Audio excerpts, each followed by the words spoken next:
Act 4, Scene 1, A Heath. Agnes, Alanis, and Euphemy await Macbeth's arrival. Before them is a large cauldron. That's rubbish. Is that you, Nina? Oh, Sorry. Oh, come on. Starting at before them is a large cauldron. That's rubbish.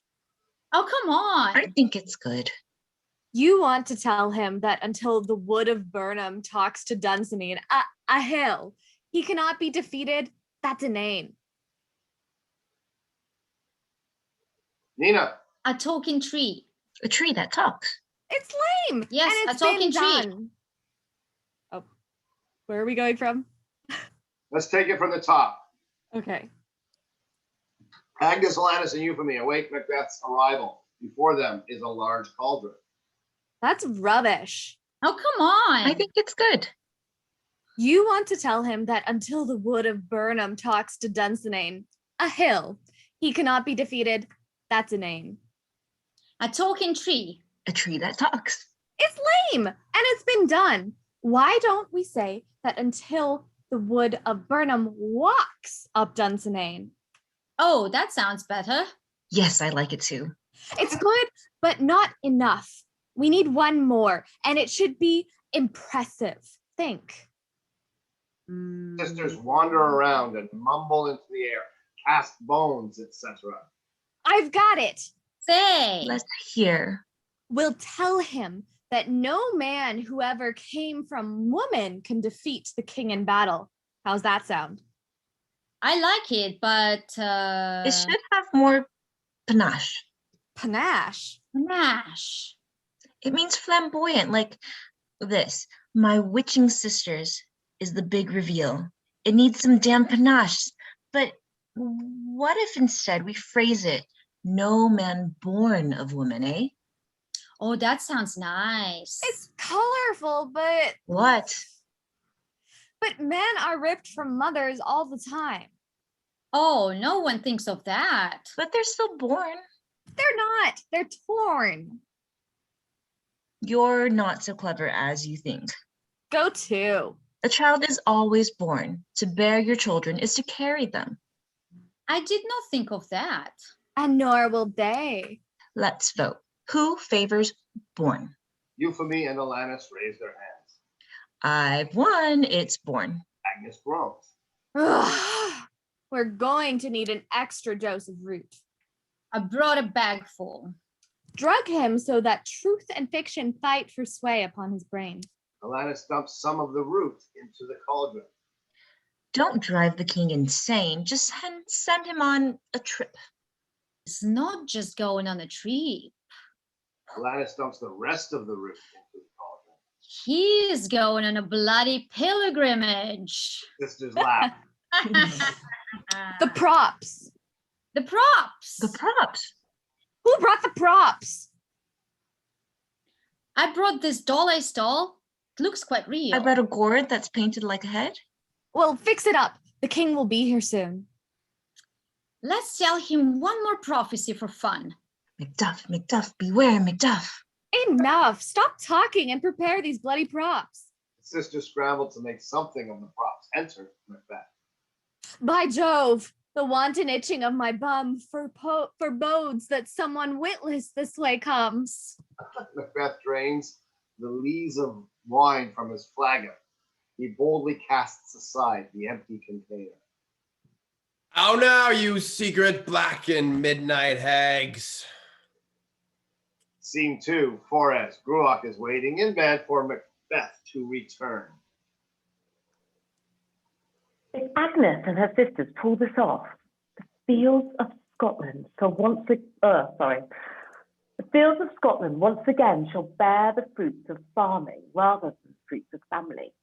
Our serfs will fertilize their land with dung instead of blood and guts. The air will carry jeers instead of jeers. We'll shed our tears for mirth instead of hurt. Our dirges and lamentations will be overwritten by the songs of joy and celebration. Boys, will learn to wield their pens as aptly as they do their swords. Diplomacy will take the place of war. The price I paid in gold and life is but a paltry sum for order in our realm. But stop, is that my husband coming back from his intoxicating date with hags? Enter Macbeth, still tripping, but coming down. He talks incoherently, stumbles, etc., before he passes out on the bed and immediately begins snoring. I must have overdosed his flagon. He is still polluted by the henbane root. Macbeth stops snoring and starts mumbling incoherently. How eerie. He's speaking in his sleep. Macduff. Beware, Macduff. The seed my sisters planted has begun to sprout and soon will grow into roots of machination for my nation's peace. The king shall not be bested till the wood of Burnham climbs the hill of Dunsinane. The wood of Burnham? Dunsinane? God's taint. No man of woman born shall conquer thee. Those wretches have confounded me. But why? It must have been Darcel. For only she was privy to my plan to use the hags. That wretch is plotting with Macduff to snatch the golden circle from my husband's head. And she'll not cease until she's queen or dead. Until who's dead? You sobered up. My head. What did the witches prophesy to thee?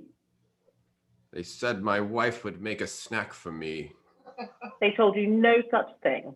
I'm hungry. Please. I know they told you things. You just revealed them in your sleep. What do you mean?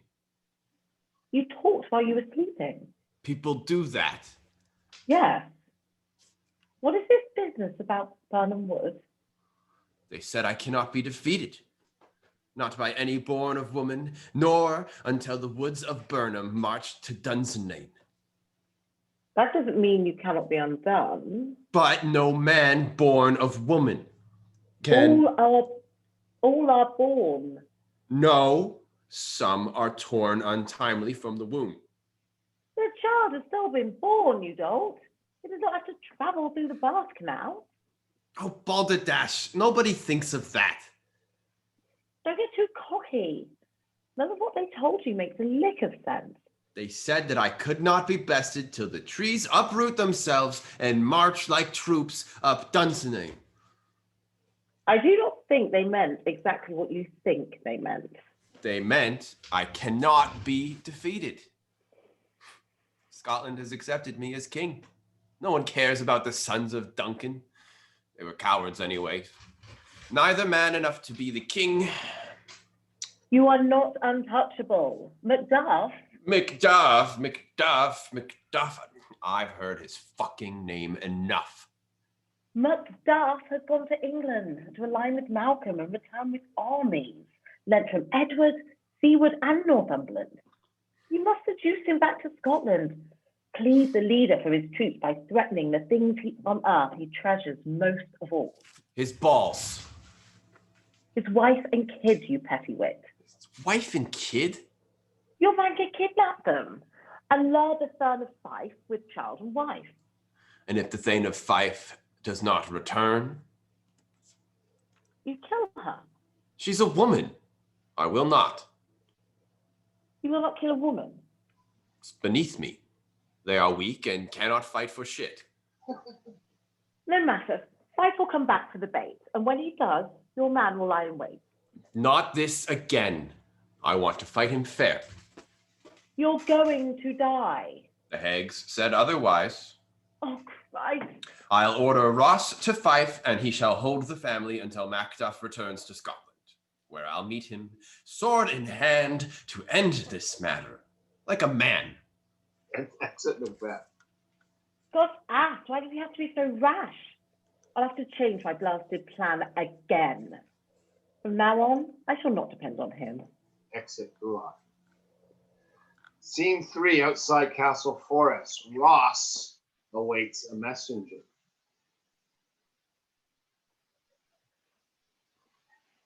Charlie, you might be muted. Hello, here I am. Ross awaits a messenger. The air so thickened by duplicity, it chokes the conscience and beclouds the brain. Am I a traitor to my country for obeying orders from her tyrant king? Should I work against his tyranny? I wonder what Macbeth is doing. I suspect he's sucking up to Edward. If he gets support from England, I might have to reconsider who's our rightful king. We'll see. For now, I'll do his dirty work, garner all the gold that murder's worth. Enter Gruach, disguised as the messenger with Hood. Who's there? The messenger. What took so long? I'm here to brief you on the siege of Fife. The siege of Fife? I know not what you mean. Gruach removes her hood. My lady, Save it. I'm not here to chat. what news have you about her plans for Fife? The Lady Fife must lose her life tonight. The king said not to kill her. He has changed his mind. I think the king should have that right. But he said adamantly not to harm the Lady Fife because she's not a man. She's weak and cannot fight. You understand? He changed his mind. And you can trust me, Ross, because I know who murdered Banquo. Oh, that's right. If I release the details of his violent murder to the wind, a storm will scatter daggers drawn behind your back. For Banquo was respected and beloved. I will not kill a woman. If you must inform my cousins and your countrymen that it was I who murdered Banquo, ere my head is taken from my shoulders, I shall tell the nation you colluded with your husband to dispatch the rightful king. A real man wouldn't say such craven things. Are you a man? When pissing, do you stand? I stand. Do you have balls between those legs? I have. Well, act like you're a goddamn man. I am. Then you know what you have to do. I do. Now go and do that wretched bitch, but do not lay a hand upon the kid. Ross starts to exit, but then pauses. Hold on, did you just... Real men do not think before they act. Now go. I am a man. Exit Ross. If all goes right, well, tonight our cell of Fife will fly to heaven or to hell. That's incredible.